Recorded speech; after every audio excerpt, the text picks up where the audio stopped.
때문에 국민들께서도 뭐 일부 납득은 하지만 또 어려운 가운데 실제로 고통을 받는 분들은 정부에 대해서 조금 더 적극적인 역할을 주문하고 있는 것 또한 사실입니다.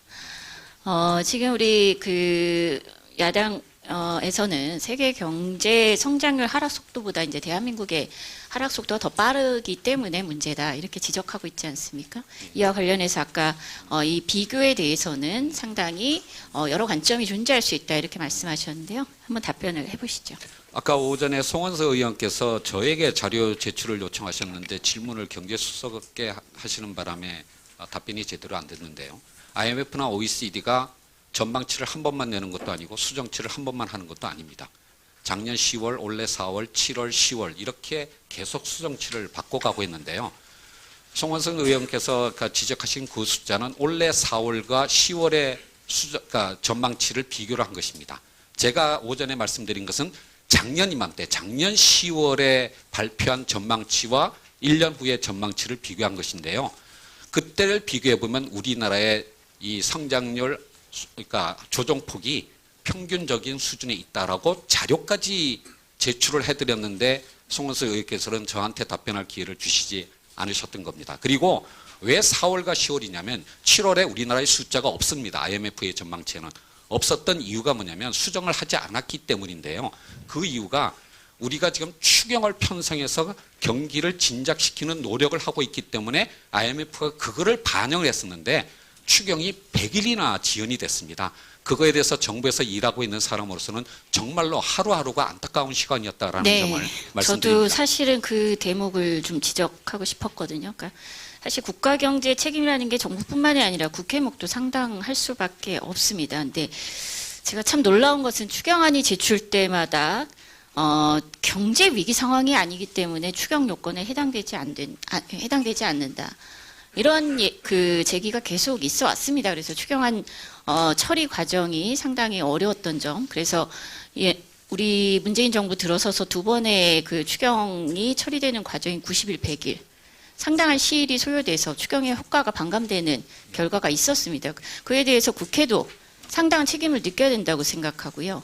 그리고 또 이런 자리에서는 자꾸 경제가 망한다 이렇게 얘기를 하는데 왜 추경안 처리 때마다 경제 위기는 아니라고 얘기하시는지 저는 좀 이 국회도 그 경우에 따라서 말을 바꿔서는 안 된다 이런 생각이 좀 듭니다.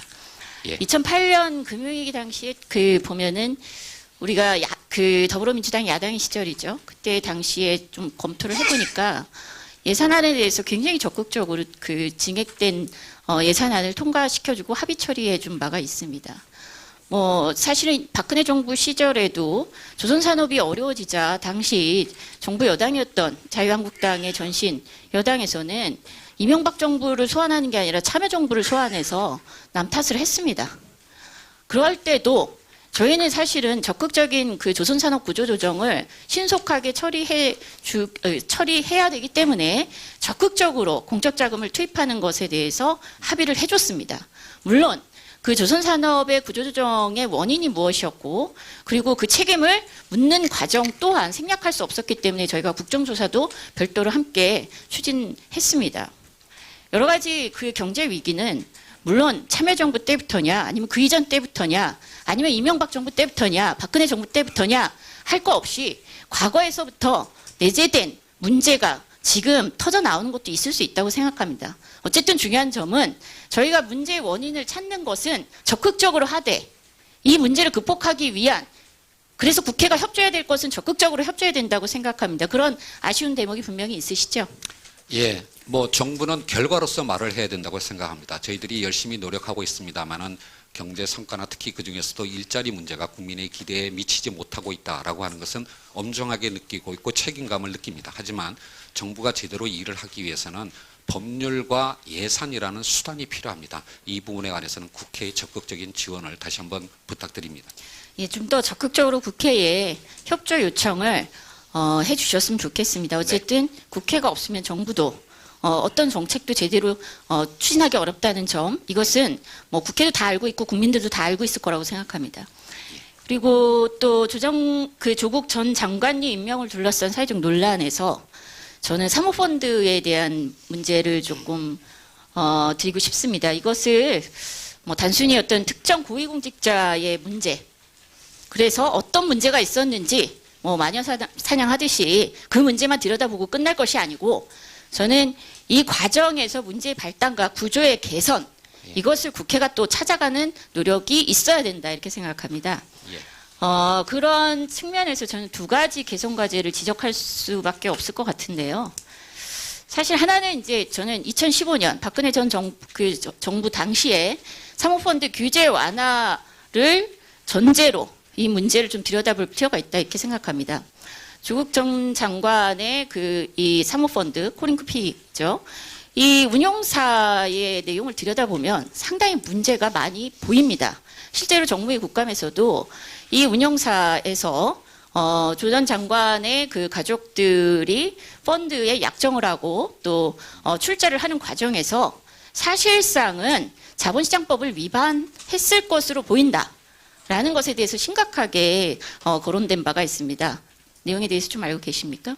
예, 뭐 그 과정은 잘 알고 있습니다. 물론 제가 조국 장관의 개인적인 부분은 세세하게 알고는 있지 못하지만, 그러니까 투자자의 문제가 아니고요. 예. 자본시장법의 문제에 대해서는 뭐 제가 판매자의 문제를 말씀드리는 겁니다. 그러니까 투자자의 문제는 지금 현재 검찰에서 조사 결과를 봐야 되는 거고, 네. 일단 그 이전에 어쨌든 약정과 그리고 또 이 출자 과정에서 예. 실제로 그 투자자의 이 재산 규모를 봤을 때는 이 사모펀드의 적격 투자자라고 볼 수 없습니다.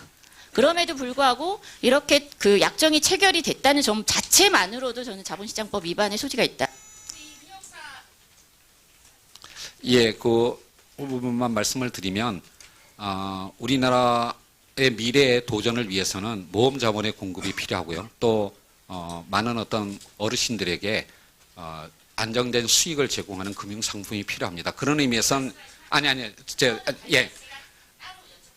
그런 의미에서 자본시장의 발전이 필요하지만, 그거를 위해서는 엄격하게 투자자 보호를 하고 그리고 운용사 등의 내부 통제 장치를 강화하는 노력이 같이 갔었어야 되는데, 과거에 그런 부분의 균형이 조금 잘 맞지 않은 부분이 있었다라고 판단이 되고요. 그런 것들이 최근 조국 장관 펀드뿐만 아니라 DLF 펀드 문제나 또는 모 자산 운용사의 환매 연기 등의 사태의 원인이 되었다고 생각합니다. 이런 부분에 관해서 지금 저희 정책실을 비롯해서 금융감독당국이 제도의 균형적인 발전 방안을 지금 모색하고 있고 곧 발표할 예정입니다.